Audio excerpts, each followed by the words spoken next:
नमस्कार। प्लांटेक्स पर आपका स्वागत है और हमेशा तरह आपसे निवेदन है प्लांटेक्स को सब्सक्राइब करें, बेल आइकन जरूर दबाएं, हमारे वीडियोस को लाइक करें एंड फ्रेंड्स एंड फैमिली के साथ भी शेयर करना नहीं भूलें। अभी एक हफ्ते पहले की बात है, 7 अक्टूबर की बात है। एक न्यूज़ आई थी, लेकिन बहुत ज़्यादा उसकी चर्चा मीडिया में लोगों ने नहीं की, लेकिन बहुत ही अहम मतलब न्यूज़ है ये। दोस्तों, किसी भी देश के अर्थव्यवस्था के लिए, उसकी आर्थिक विकास के लिए, उसका फाइनेंशियल सिस्टम जो है उसका रोबस्ट होना जो है सबसे महत्वपूर्ण चीज़ है। आप नीचे में चाहे जितनी व्यवस्थाएं कर लें, आपका फाइनेंशियल सिस्टम यदि लचर पचर है, वो यदि स्ट्रांग नहीं है, तो आपकी अर्थव्यवस्था चल नहीं पाएगी। आपने देखा होगा कुछ साल पहले जो है बैंकों की हालत, आज से 7-8 साल पहले की बात कर रहा हूं मैं, बैंकों की हालत बहुत खराब हो गई थी। नॉन परफॉर्मिंग एसेट्स उनके इतने ज़्यादा बढ़ गए थे कि सबकी बैलेंस शीट की हालत खराब थी। फिर धीरे धीरे सरकार ने कैसे उनको रिकैपिटलाइज बैंकों को किया, नॉन परफॉर्मिंग एसेट को जो है एनपीएस को रिकवर करने के लिए एनसीएलटीज वगैरह केस में जाकर बड़े बहुत तादाद में करीब 16 लाख करोड़ का एनपीएस हो चुका था, उसमें 10-12 लाख करोड़ का एनपीएस रिकवर अब तक हो चुका है और रेस्ट पर काम जारी है, बड़ी तेजी से काम जारी है। बड़ी बड़ी कंपनियां जो है उसी प्रोसेस में जो है उनकी ऑनरशिप चेंज हो गया, उनको ऑक्शन करके दूसरों की, जैसे इसमें बहुत बड़ी मैंने वो है एसआर स्टील जो है उसको मतलब आर्सिलर मित्तल ने जो खरीदा उसको। देन आपको जो है एसआर ऑयल जो था वाडिनार में रिफाइनरी थी, उसको जो है नायरा एनर्जी ने खरीदा।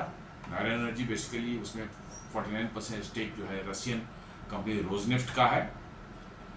तो इस तरह से भारत में बहुत से कंपनियों के जो ऑनरशिप चेंज हुए, सरकार ने बिल्कुल नो नॉनसेंस अप्रोच इस पर लिया कि नहीं, आपके पास आपने पैसे लिए हैं और आप नहीं चुका पा रहे हैं, तो देन आपकी एसेट्स जो है नीलाम होंगी और जो है उससे जो पैसे आएंगे उससे बैंकों का कर्जा जो भी है उसको वापस किया जाएगा। और इससे बैंकों की हालत धीरे धीरे सुधरनी शुरू हुई और अब तो हमारे बैंक काफ़ी मजबूत हो चुके हैं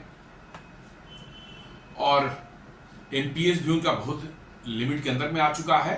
जो बचे कुछ एनपीए हैं उनकी रिकवरी के लिए भी जो है एनसीएलटी में केसेस चल रहे हैं। उम्मीद है अगले 2-4 सालों में जो है उन पर भी अच्छा खासा अमाउंट वहां से भी रिकवर होगा। तो बैंकिंग सिस्टम तो आपकी होनी ही चाहिए, साथ साथ फाइनेंशियल सिस्टम जो है आपका, बैंकिंग तो एक चीज हो गई, लेकिन फाइनेंशियल सिस्टम जो है वो एक और वाइडर मतलब पर्सपेक्टिव में उसको देखा जाता है, जहां पर ना सिर्फ बैंक हो बट इंश्योरेंस कंपनी जो हो, देन अदर मतलब कि सेटलमेंट करने वाली फॉरेन करेंसी का सेटलमेंट करने वाला सिस्टम आपके यहाँ हो, मतलब कि जो है फॉरेन ट्रेड के लिए जो है आपके जो है कैसे सेटलमेंट आपके मतलब की जो है पेमेंट की होती है, कितना टाइम लगता है, ये सारा इंफ्रास्ट्रक्चर भी आपके पास नहीं है, तो आपकी अर्थव्यवस्था जो है उसका आगे बढ़ पाना बड़ा दिक्कत वाली बात है। भारत में एक हमारे बैंक तो मजबूत हो गए, लेकिन एक चीज की कमी थी हमारे यहाँ, बहुत बड़ी कमी थी। कमी तो वो कई एक चीजों की है, लेकिन ये एक चीज जो डायरेक्टली अफेक्ट कर रही थी हमारे यहाँ इंटरनेशनल ट्रेड को, और वो है इन फॉरेन करेंसी सेटलमेंट सिस्टम। जी हाँ, हमारे यहाँ कोई फॉरेन करेंसी सेटलमेंट सिस्टम नहीं था अपने देश में, और हम लोग डिपेंड करते थे सिंगापुर, दुबई जैसे रीजनल या हांगकांग, ज़्यादातर सिंगापुर दुबई ही थे। इस एरिया में आप देखेंगे तो 2-3 है, सिंगापुर, दुबई, हांगकांग है, और वेस्टर्न पार्ट में देखेंगे तो मेनली लंदन और न्यूयॉर्क है। ये सभी क्या देखेंगे आप, फाइनेंशियल हब्स हैं दुनिया के। तो फाइनेंशियल हब्स ऐसे ही नहीं हो गए हैं कि वहां बड़ा कारोबार हो रहा है, नहीं, कारोबार नहीं हो रहा उतना। वहां पर सारे के सारे ये फिनेंशियल सिस्टम जो है, बैंकिंग है, इंश्योरेंस है, सेटलमेंट सिस्टम है, इन सबों का वहां पर की उपस्थिति है, इसलिए इनको फिनेंशियल हब बोला जाता है। जी आप देख लें, दुनिया की सारी बड़ी इंश्योरेंस कंपनियां लंदन में आपको दिख जाएंगी, सारे सेटलमेंट वाले सिस्टम जितने हैं वो बड़े बड़े जो है वो लंदन में दिख जाएंगे आपको, या सिंगापुर में दिख जाएंगे, दुबई में दिख जाएंगे, हांगकांग में दिख जाएंगे। भारत में वैसा कोई जगह नहीं था, कोई ऐसा प्लेस नहीं था, कोई शहर नहीं था जहां पर हमारे पास कोई सेटलमेंट सिस्टम। इसलिए हमें डिपेंड रहना पड़ता था, 2-3 इंपॉर्टेंट जो है, सिंगापुर है, दुबई है, लंदन है। हांगकांग का भी कभी कभी इस्तेमाल होता था। तो अब इसमें क्या होता था, इसमें टाइम बहुत लगता था, 24 घंटे से 48 घंटे लग जाते थे पेमेंट के सेटलमेंट होने में, जो है फॉरेन करेंसी में यदि आपका डीलिंग हो रहा है तो। और साथ साथ जो है जितने स्टेप्स मैंने अपने सिंगापुर में इनिशिएट किया सेटलमेंट का जो है, और वो जिससे सेटलमेंट कर रहे हैं उसकी सेटलमेंट का मैकेनिज्म लंदन से जुटा हुआ है। तो सिंगापुर से फिर अब लंदन मतलब इंफॉर्मेशन जाएगी या लंदन वहाँ सेटलमेंट होगा, तब फाइनल सेटल। तो 24 से 48 घंटे लगते थे, और 2-2 जगह आपको सेटलमेंट के लिए फॉरेन करेंसी में जो कमीशन लगता है कन्वर्जन के जो है वो आपको लगते थे। तो ये बहुत बड़ी एक समस्या अपने फाइनेंशियल सिस्टम में थी, जो कि हमारे देश में हमने आज तक बनाया ही नहीं। लेकिन अब जैसे जैसे फॉरेन ट्रेड हमारा बढ़ता जा रहा है, एक्सपोर्ट्स इंपोर्ट हमारे जो है दिन पर दिन बढ़ते जा रहे हैं,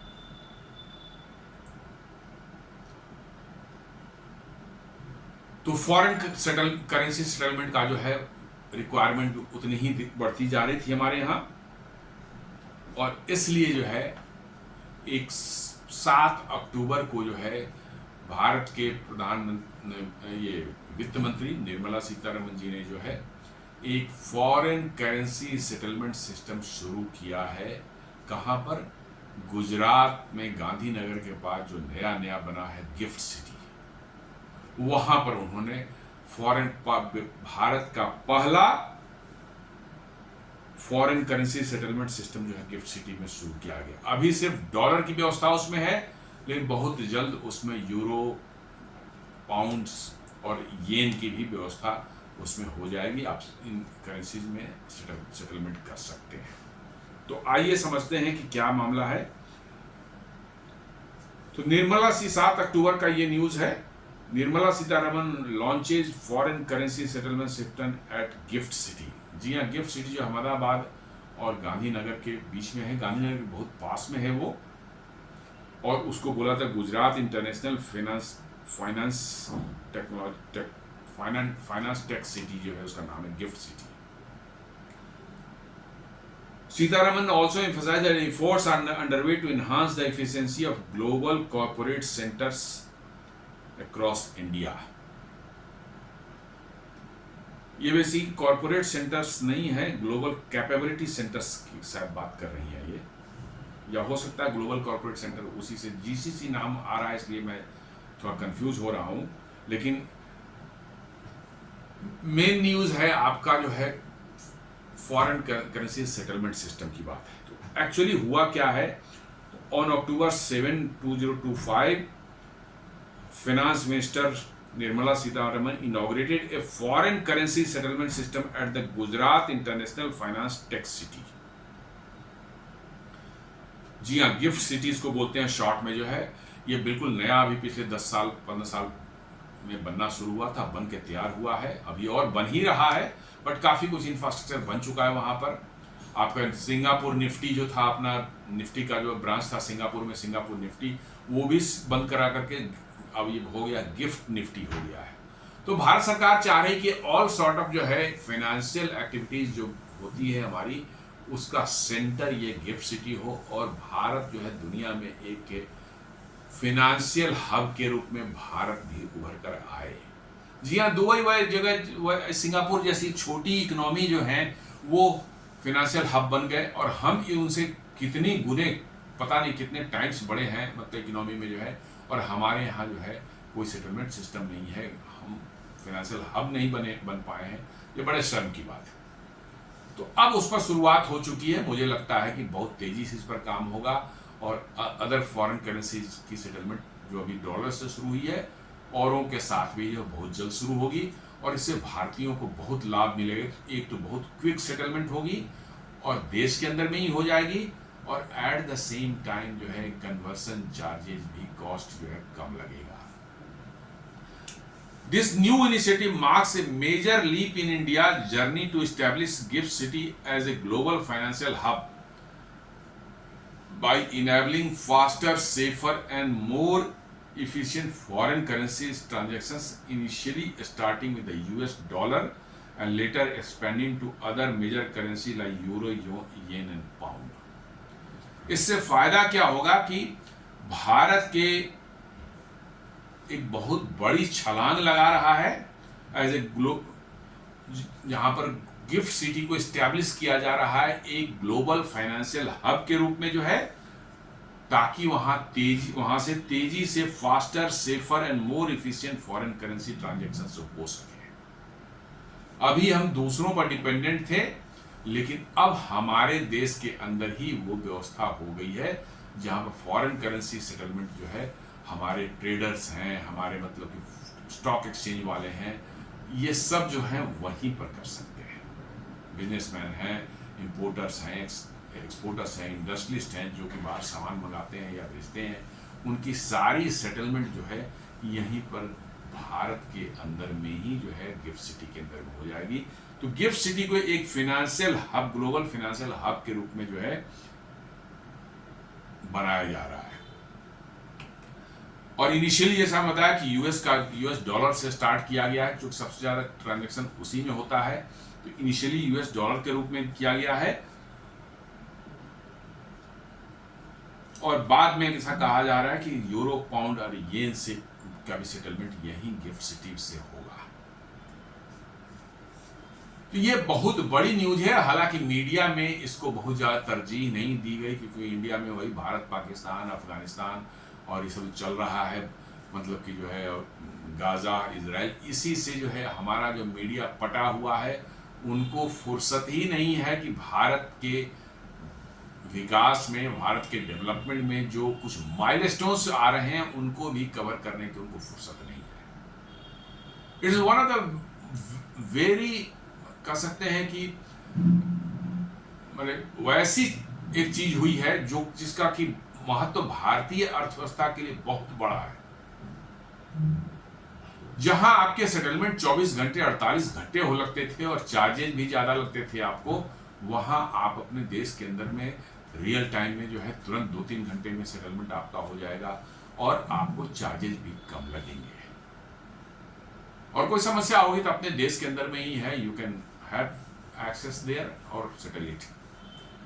जबकि ये सिंगापुर और दुबई या लंदन के थ्रू होता था तो फिर कोई अटका तो फिर मैसेज भेजते रहिए। मल्टीपल स्विफ्ट मैसेजेस जाते थे। यहाँ स्विफ्ट जो है इंटरनेशनल जो है डॉलर में जो ट्रांजेक्शन्स होते हैं उस स्विफ्ट के थ्रू ही होते हैं।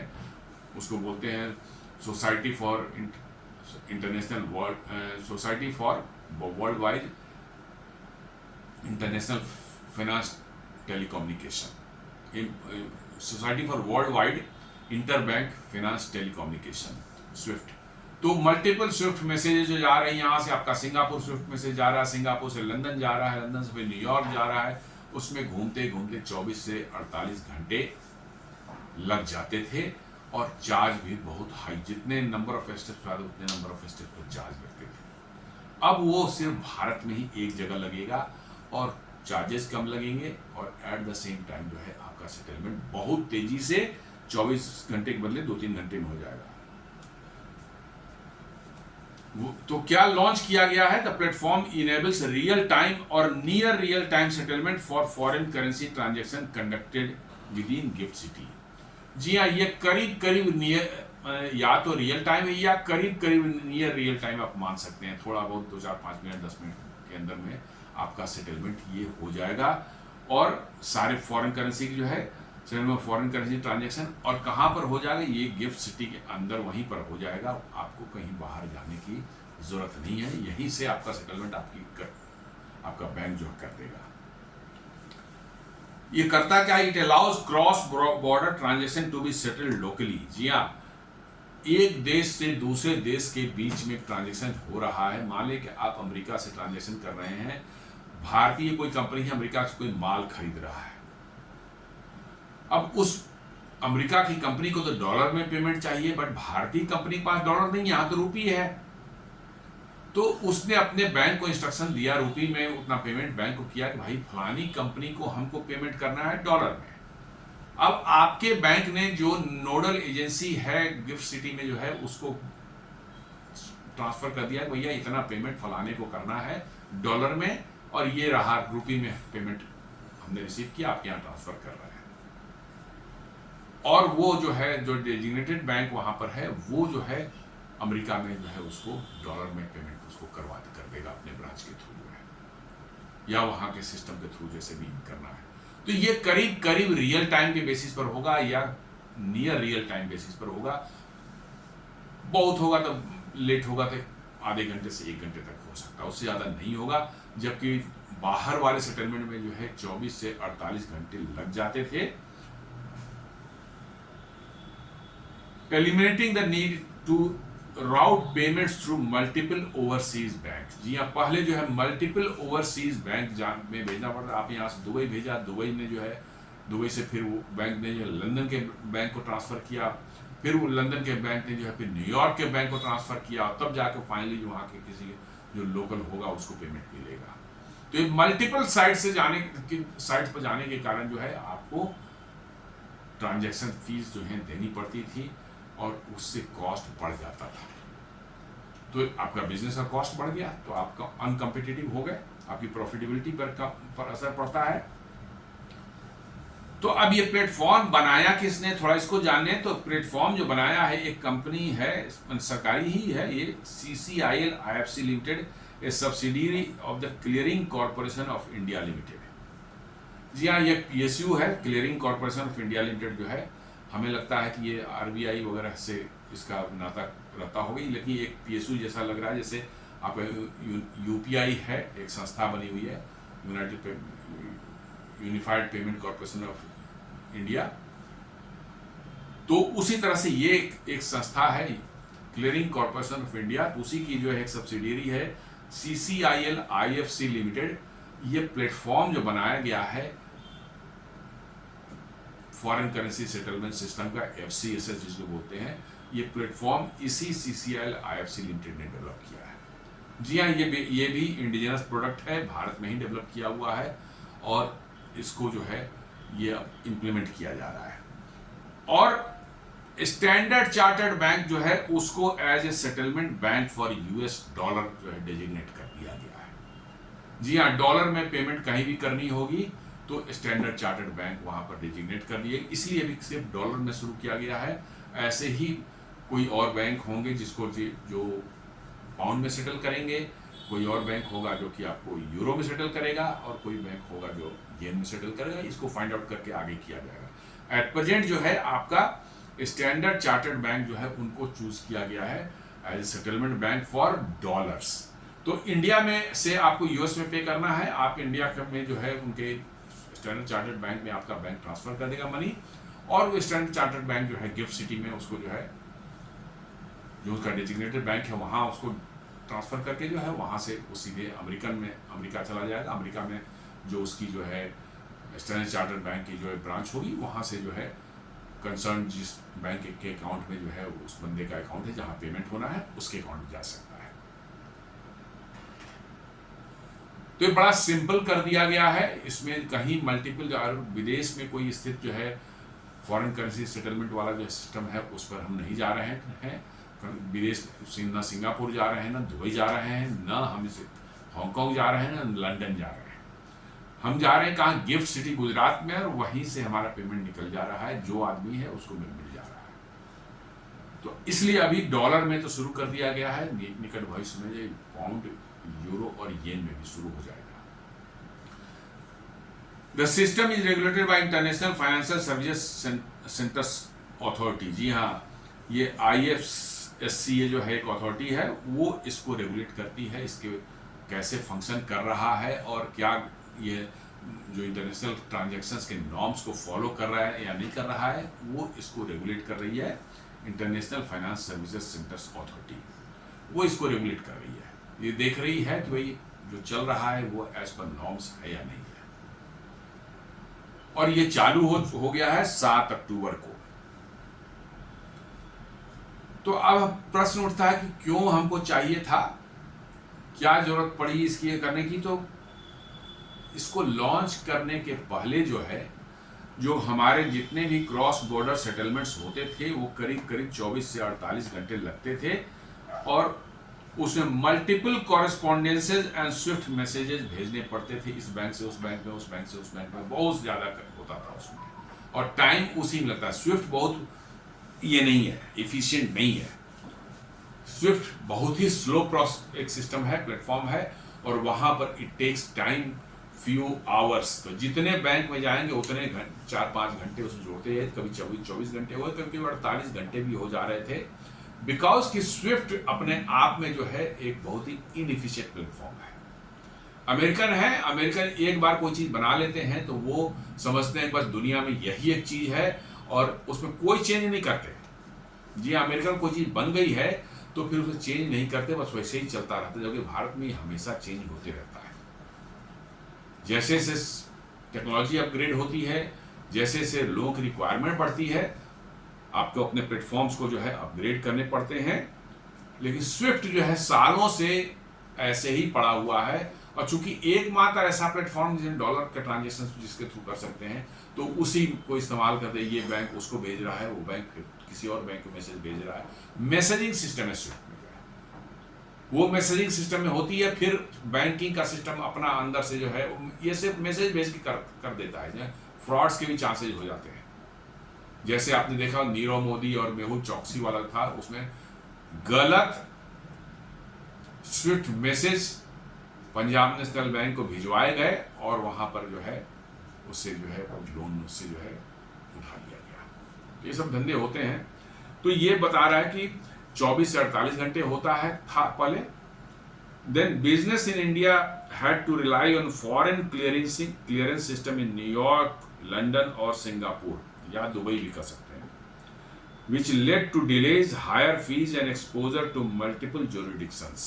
जी हाँ, आपको कई बार जो आप सिंगापुर गए, सिंगापुर से फिर आपका चला गया लंदन, चला गया लंदन से फिर जा न्यूयॉर्क चला गया। तो इन सब प्रॉब्लम से जो है अब हमारा जो है डिले होता था, और एट द सेम टाइम जो है कोई गड़बड़ियाँ होती थी तो गड़बड़ियाँ आपके जुरिडिक्शन से बाहर हो जाती थी, आप उसको जांच नहीं कर सकते थे, इंक्वायरी नहीं कर सकते थे। ये सब प्रॉब्लम इसके अंदर में थी जब ये सिस्टम नहीं था तो। और साथ साथ जो है जितने आप मल्टीपल मैंने क्लियरेंस हाउसेस में जा रहे हैं तो आपको हायर फीस भी लग रहा है और डिले भी हो रहा है साथ साथ जो है, और जुरिडिक्शन तो बदल ही रहा है। For an international financial center like GIFT City, not having its foreign currency settlement infrastructure was a major bottleneck in attracting global financial activity। Gift city को बनाया ही गया था कि ये एक फाइनेंशियल हब होगा भारत का, और नॉट ओनली भारत का बट ग्लोबल फाइनेंशियल हब बनेगा। इस एम से इसको बनाया गया था। लेकिन वहां पर एक फाइनेंशियल मतलब इंटरनेशनल फाइनेंशियल सेंटर्स वहां पर फॉरेन करेंसी सेटलमेंट सिस्टम नहीं होना अपने आप में एक इतना बड़ा ड्रॉबैक था कि दुनिया की बड़ी बड़ी फाइनेंशियल कंपनियां जो हैं वो गिफ्ट सिटी में अपनी एक्टिविटी स्टार्ट नहीं करना चाहती, हिचकिचा रही थी, क्योंकि सेटलमेंट सिस्टम ही नहीं है। उनको फिर सिंगापुर, दुबई और लंदन वगैरह पर डिपेंड करना पड़ता।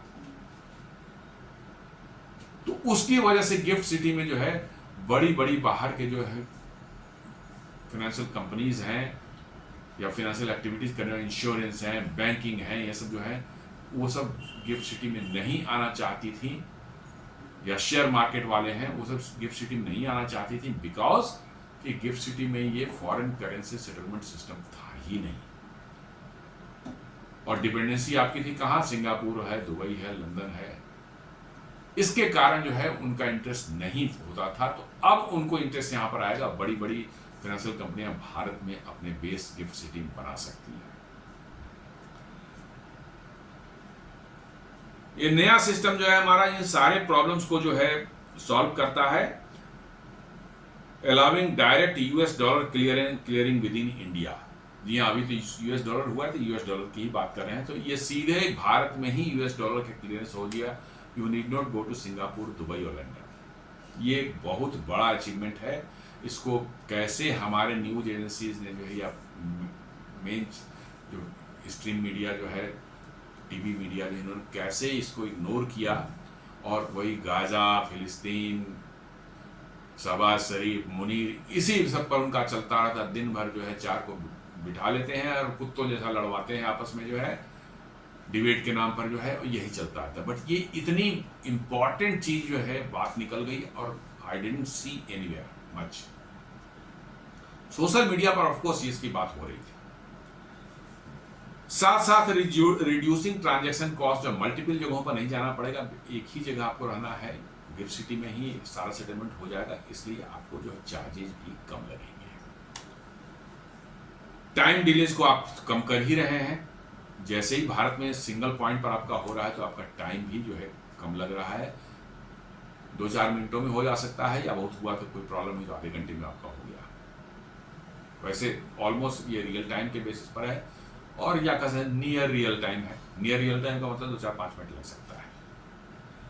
और साथ साथ जो है भारत की फिनेंशियल सॉवरेंटी को ये इंश्योर करता है कि मैंने कहा ना कि आपको इन जो भी क्रिटिकल एरियाज हैं उन पर अपनी डिपेंडेंसी दूसरे देशों से खत्म करनी पड़ेगी, नहीं तो वो आपको खा जाएंगे। Dependency always leads to exploitation, ये हम देख चुके हैं। और इसलिए जो है भारत में एक सेटलमेंट सिस्टम का न होना एक बहुत बड़ा मतलब कि जो है आपका ये था। कैसे अमेरिका ने स्विफ्ट से जो है रसिया को डिबार कर दिया, और रसिया आज के दिन में दुनिया से ट्रेड करने में भारी भारी दिक्कत है। रसिया भारी दिक्कत है। किसी तरह से यूपीआई का इस्तेमाल करके उन्होंने भी कुछ एक नया बनाया है, उसके थ्रू करके दिरहम के थ्रू, चाहे युआन थ्रू, चाहे रूपी में कर रहे हैं, काम चला रहे हैं, बट बहुत मुश्किल वाला काम है। क्यों? स्विफ्ट जो है बिलोंग करता है किसका? अमेरिका का। उन्होंने बंद कर दिया था, आपको बाहर कर दिया, आप चलिए। तो फाइनेंशियल सॉवरेंटी के लिए भी जो है, मैं बार बार कहता, टैक्स सॉवरेंटी, डिजिटल सॉवरेंटी, और साथ साथ आप फाइनेंशियल सॉवरेंटी की बात कीजिए। फाइनेंशियल सॉवरेंटी आपकी यदि नहीं है तो आपको कभी भी आपके एडवर्सरीज दुनिया में जो है, खासकर अमेरिका या वेस्टर्न वर्ल्ड जो है, जिस दिन आप थोड़ा सा कमजोर पड़े आपकी गर्दन दबा देंगे। इसलिए जो अपने देश के अंदर में अपना क्लियरिंग सिस्टम होना बहुत जरूरी था, और बड़ी खुशी है कि 7 अक्टूबर को जो है ये अपने गिफ्ट सिटी गुजरात में चालू हो गया है। और हम उम्मीद करते हैं कि सभी जितने भी इम्पोर्टेंट फॉरेन करेंसीज हैं उनकी सेटलमेंट यहाँ जल्द से जल्द शुरू हो जाए, ताकि हमारे यहाँ से जो ट्रेड करने वाले हैं, इंपोर्ट एक्सपोर्ट करने वाले हैं, हमारे इंडस्ट्रियलिस्ट हैं, हमारे मतलब ट्रेडर्स हैं, जो बाहर से कारोबार करते हैं, उनको आसानी हो, उनका सेटलमेंट जल्दी हो, और साथ साथ जो उनको पैसे भी कम लगे।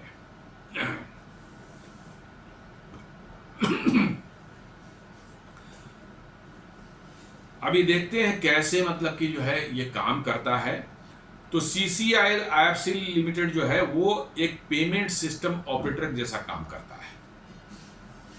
जी हाँ, एक प्लेटफॉर्म है जो कि यहाँ से पेमेंट लेकर के दूसरे बैंक को दे सकता है, दूसरे एजेंसी को दे सकता है। जैसे हमारा UPI कर सकते हैं। UPI जो है एक प्लेटफॉर्म है, वो अपने आप में कोई पेमेंट, बैंकिंग पेमेंट कर सकते हैं। ये प्लेटफॉर्म है जहां पर आपके बैंक के अकाउंट से पैसा उठ करके दूसरे बैंक के अकाउंट में चला जाता है। यही तो UPI करता है। एग्जैक्टली उसी तरह से ये है। CCIL IFC limited acts as a payment system operator insuring smooth and clearing and settlement. हमने रुपी में पेमेंट कर दिया अपने बैंक को, हमारा बैंक जो है उसने मान लो डॉलर में पेमेंट करनी है तो उसने कर दिया जो है पेमेंट जो है रुपी में, किसको? स्टैंडर्ड चार्टर्ड बैंक को। अब स्टैंडर्ड चार्टर्ड बैंक के पास डॉलर है, वो डॉलर में जो है पेमेंट कर देगा कहाँ? अमेरिका में। चूंकि स्टैंडर्ड चार्टर्ड बैंक अमेरिका में है, तो सीधे यहाँ से ट्रांसफर करेगा उतने डॉलर उस स्टैंडर्ड चार्टर्ड बैंक को, कि विथ इंस्ट्रक्शन कि ये किसको पास ऑन कर दिया जाए, किस बैंक में किस बंदे के अकाउंट में ट्रांसफर कर दिया जाएगा, और विद इन सेकेंड्स जो है ये हो जा सकता है।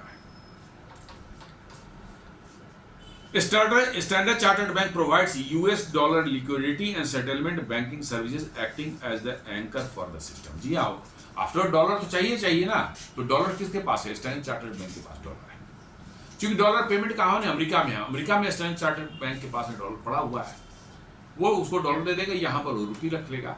अब ये रुपी का करेगा क्या?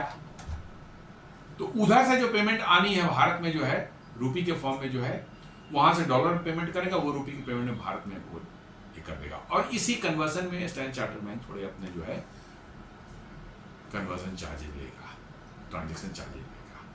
तो ये सिस्टम स्मूथ है बिल्कुल, मतलब कि जो कोई दिक्कत नहीं है, इसमें आराम से चल सकता है ये।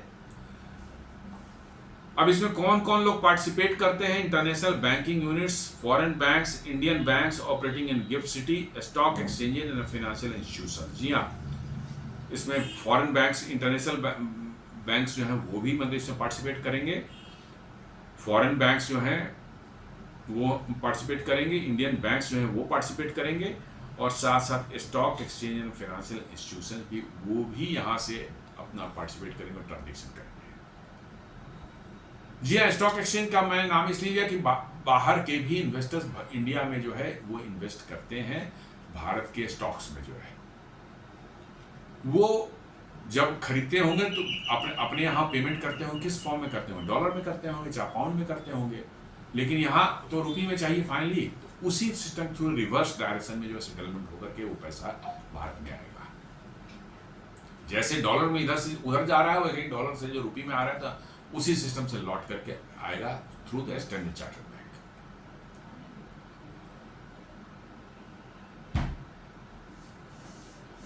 ट्रांजैक्शंस जो है executed at GIFT city are settled directly through the platform without involving multiple foreign intermediaries, thus achieving immediate और सेम डे फाइनलिटी। ये कह रहा है कि ट्रांजैक्शन जो गिफ्ट सिटी में जो सेटल होगा वो सीधे प्लेटफॉर्म से ही सेटल किया जाएगा, without involving multiple foreign intermediaries. जी हाँ, कहीं पर भी दूसरी जगहों पर लंदन, सिंगापुर सब घूमने की जरूरत नहीं है। सीधा का सीधा जो है हमारे यहाँ जो स्टैंडर्ड चार्टर्ड बैंक जो गिफ्ट सिटी में होगा वो सीधे अमेरिका से डील कर लेगा अपने, चूंकि अमेरिका में है तो उसके कनेक्टिविटी वहां से है ही, वो बना हुआ है उसके साथ में जो है वो सीधे अमेरिका से बहुत सेटलमेंट में वर्चुअली कोई दिक्कत ही नहीं आएगी। आपने रुपये दिया, उसने कन्वर्जन करके अपना उस पर कमीशन जो मिलना है ले लिया, और सीधा का सीधा उसको डॉलर में कन्वर्ट करके उतने डॉलर जो है कंसर्न अकाउंट जो है वहां पर जो है अमेरिका में किसी बैंक में हो, वो अपने अमेरिकन जो है स्टैंडर्ड चार्टर्ड बैंक के थ्रू जो उसमें ट्रांसफर कर देगा। तो वर्चुअली रियल टाइम में हो जाएगा, या बहुत होगा तो नेक्स्ट डे सेम डे में तो सेटल होकर ही देगा, कुछ घंटों में, एक आध घंटे में मैक्सिमम हो जाएगा, यदि कोई टेक्निकल समस्या आएगी तो। जो कि पहले जो है 24 से 48 घंटे लग ही जाते थे, कई बार उससे भी ज़्यादा लग जाते थे, जिसके कारण इंटरनेशनल ट्रेड में जो है भारतीयों को काम करने में दिक्कत होती थी। तो इससे क्या होगा कि गिफ्ट सिटी जो है वो फाइनली जो है कैसे जो भारत की भी ट्रेडिंग्स जो होंगी गिफ्ट सिटी के थ्रू सेटलमेंट होंगी, उसमें global efficiency and local oversight दोनों नजर आएगा। जी हाँ, this insures that financial flows with GIFT cities are handle with global efficiency and local oversight. मतलब कि जो है आपकी इफिशिएंसी भी एकदम बिल्कुल वर्ल्ड स्टैंडर्ड की होगी जैसे दुनिया में और जगहों पर है, और साथ साथ जो है कोई गड़बड़ी नहीं हो उस पर नज़र भी यहाँ रखी जा सकती है कि हमारे ही देश में हमारा सिस्टम है, कोई गड़बड़ी नहीं हो, ओवरसाइट उस पर रहे, भाई कहीं समस्या नहीं आनी चाहिए, नज़र मॉनिटरिंग प्रॉपर उसकी होती रहेगी। तो ये फायदे हैं इसके। फायदों में देखा जाए सबसे ज़्यादा स्पीड और इफिशियंसी सबसे ज़्यादा मैंने आपको इससे मिलने वाला है। Settlement time reduce from 36 to 48 hours to few seconds और मिनट्स। जी हाँ, रियल टाइम और नियर रियल टाइम जैसा मैं बता रहा था। कि कुछ सेकेंड्स या कुछ मिनट्स। इनेबल्स रियल टाइम और same day finality for cross border trades. जी हाँ, वो किसी भी हालत में उसी दिन आपने किया या तो तुरंत हो जाएगा, या कुछ थोड़ा डिले सिस्टम की वजह से कहीं कुछ हुआ तो कुछ मिनट में, कुछ घंटों में जो है आपका कर ही दिया जाएगा, उसी दिन सेटलमेंट कंप्लीट हो ही जाना है उसको। ये नहीं कि आज नहीं हुआ कल लटका हुआ है, मैं स्विफ्ट मैसेज मैंने लंदन भेज दिया, अब लंदन वाले ने आगे क्या किया आपको नहीं पता है। लंदन वाला कल बोलेगा भैया हमने न्यूयॉर्क भेजा है स्विफ्ट मैसेज, जो है देखते हैं आता है तो करेंगे। ये तरह का चलता रहा तो वो सब नहीं होगा। यहाँ पर वन स्टेप में ही सारा कुछ होने वाला है।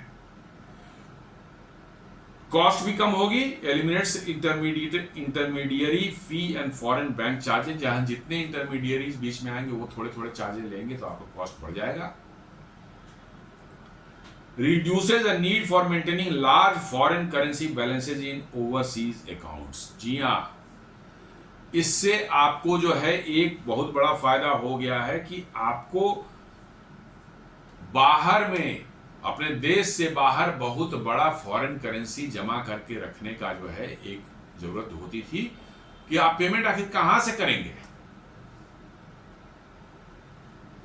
तो उसके लिए फॉरेन करेंसी बाहर में यदि आपके ओन बैंक्स हैं, यदि उनके पास में फॉरेन करेंसी जमा है, जैसे स्टेट बैंक है न्यूयॉर्क में जो है, उनके पास यूएस डॉलर रखना पड़ेगा ढेर सारा, और तब यहां से स्टेट बैंक से इंस्ट्रक्शन यदि जाएगा तब वो दे सकते हैं उनको डॉलर मिले, तो वहां पर उसके पास ढेर सारा फॉरेन करेंसी जमा कर रखना तो पड़ेगा। आज वो दिक्कत नहीं है, स्टैंडर्ड चार्टर्ड को भी नहीं रखना है, उसका अमेरिका में बैंक है, उसके पास डॉलर की भरमार है पड़ी हुई है, आपने रुपये दिया, रुपया वो रख लिया, वहां पर कर दिया इतना डॉलर उसको दे दो। उधर से जो रुपये पेमेंट के लिए आई है, डॉलर जो उसको आया उसको डॉलर उसने रख लिया, रुपये इधर पेमेंट कर दिया। ये तो कुछ है ही नहीं, बिल्कुल सिस्टम ऐसे चलेगा। नहीं तो ऐसे था कि आपके बैंक को वहां पर जो है बड़े अमाउंट फॉरेन करेंसी के रखने होते थे, यहां से इंस्ट्रक्शन जाएगा फिर वो पेमेंट करेगा उसको।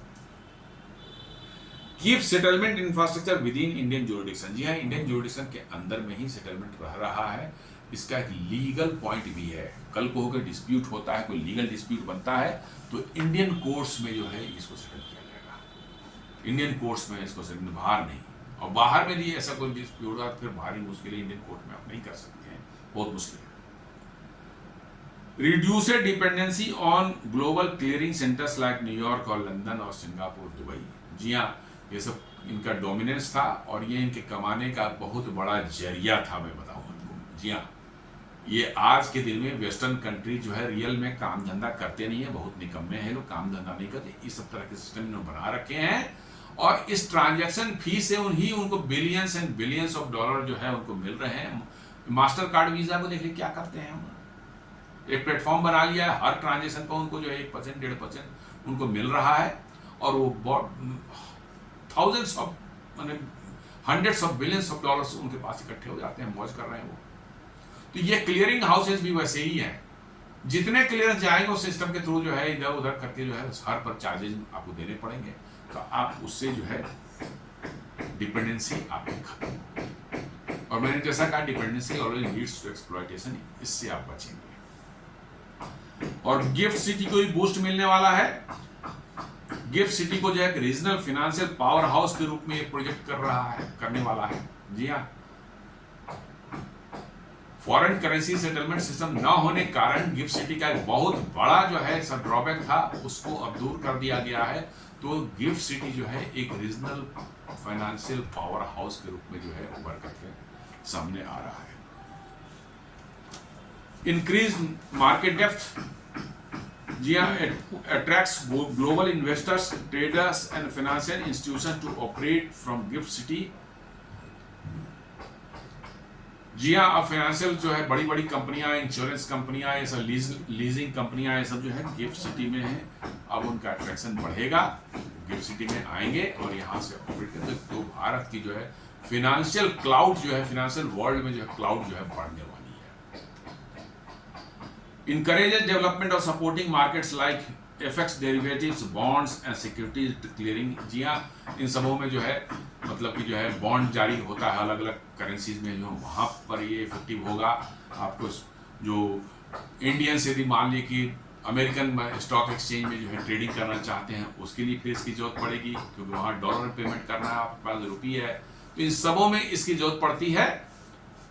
और इसलिए गिफ्ट सिटी अब धीरे धीरे मुझे लगता है कि इसकी इंपॉर्टेंस और बढ़ने वाली है।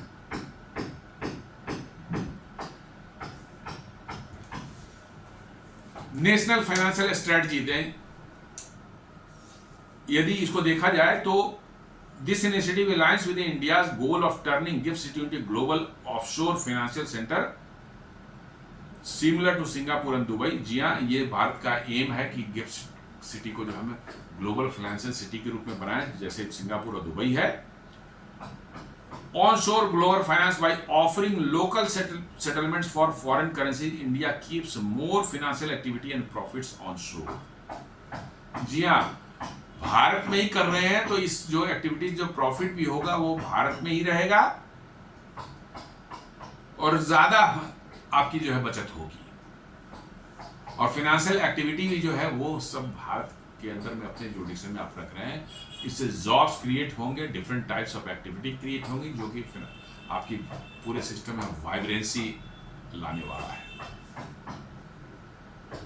Ease of doing business definitely जो है फास्टर सेटलमेंट जो है, पेमेंट सिस्टम जो फास्टर हो जाता है, ईज ऑफ डूइंग बिजनेस खुद ही अपने आप होता है। Faster settlements improve corporate liquidity management and support India's global trade competitiveness. जी हाँ, जितनी जल्दी पेमेंट्स जो है सेटलमेंट जो है तेजी से आप करेंगे, उतनी ही अच्छे से जो है आपका ट्रेड और बिजनेस बढ़ेगा, क्योंकि आपको मालूम है कि कंपनियां जो है पेमेंट करती हैं, माल सामान भेजती हैं, चाहती हैं जल्दी से जल्दी उनको पैसे मिल जाए, ताकि उनका फिर लिक्विडिटी घट जाती है उनकी ना। यदि पेमेंट नहीं आएगा, उनका लिक्विडिटी नहीं रहेगी, तो आगे काम कैसे रुक जाएगा। इसलिए जितनी तेजी से उनको पेमेंट मिल जाएगी, that is better for them. Geo economic importance में देखें तो reduces vulnerability to foreign payment disruptions और sanctions, giving India greater control over financial flows. जी हाँ, मैंने बताया स्विफ्ट को कैसे जो है, स्विफ्ट पर अमेरिका का और वेस्टर्न वर्ल्ड का कंट्रोल है, कैसे रशिया को उन्होंने डैमेज किया था। तो आपको एक यहाँ पर उस तरह के सैंक्शंस और इस तरह के जो है बदमाशियां जो दुनिया के और देश जो कर सकते हैं, उससे आपको काफी हद तक निजात मिलेगा। आपका अपना ओन सिस्टम है, तो they can not disrupt it so easily. Future prospect में कहा है कि इसको जो एक्सपैंड किया जाना है यूरो के साथ में, यूरो भी सेटलमेंट होगा, ग्रेट ब्रिटेन पाउंड भी होगा और जापानीज येन भी सेटलमेंट होगा यहाँ पर। और पॉसिबल जो है इसको यूपीआई के साथ भी इंटीग्रेट करने की बात चल रही है। जी हाँ, फॉर इंटरनेशनल कॉर्पोरेट सेटलमेंट्स, क्योंकि यूपीआई अब बाहर के देशों में भी काम करने लगा है दोस्तों। 17-18 देशों में काम कर रहा है ऑलरेडी। वहां जाकर के आप आराम से अपने अकाउंट से जो है पेमेंट कर सकते हैं, क्यूआर कोड स्कैन करके यूपीआई थ्रू जो है, उसकी भी सेटलमेंट जो है तो यहीं पर होगी ना कहीं कहीं। तो इसको यूपीआई को भी इस जो फॉरेन करेंसी सेटलमेंट सिस्टम जो बना है इसके साथ जोड़ने की बात हो रही है कि उसमें में तेजी से सेटलमेंट हो जाए, टाइम ना लगे। क्योंकि आप वहां पेमेंट करते हैं तो उसको पेमेंट तो उसकी करेंसी में चाहिए, लेकिन आपका अकाउंट है भारत में, वहां रुपी है, वो रुपी जो है ट्रांसफर होकर के उसको उसी करेंसी में तो मिलनी चाहिए जिससे आपने सामान खरीदा है या रेस्टोरेंट में खाना खाया है या होटल का बिल देना है। तो आपको जो है इससे क्या होना है कि आपका यूपीआई को भी इससे जोड़ देने से जो है ये भी आसान हो जाएगा।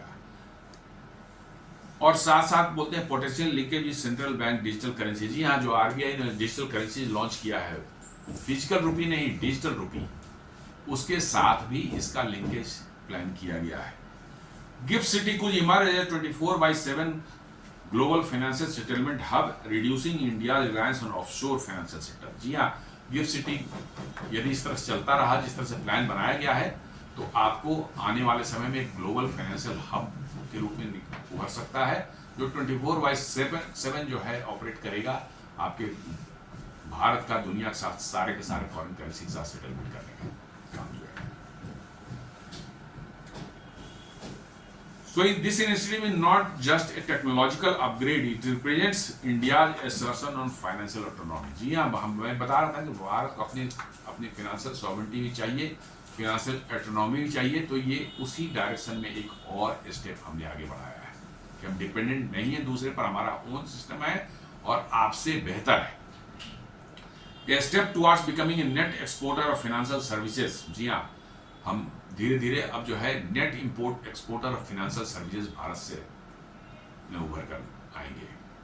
और साथ साथ ये finance foundation for globalise rupee ecosystem in the long term. जी हाँ, भारत का एम है, एक इच्छा है, हमारा नेशनल एम्बिशन है कि भारत रूपी जो है एक ग्लोबलाइज करेंसी के रूप में जो है दुनिया में उभर का आए, ताकि रूपी में किसी को हम पेमेंट करें तो उसको सोचना ना पड़े कि अब हम इस रूपी का करें क्या, जो कि अभी होता है।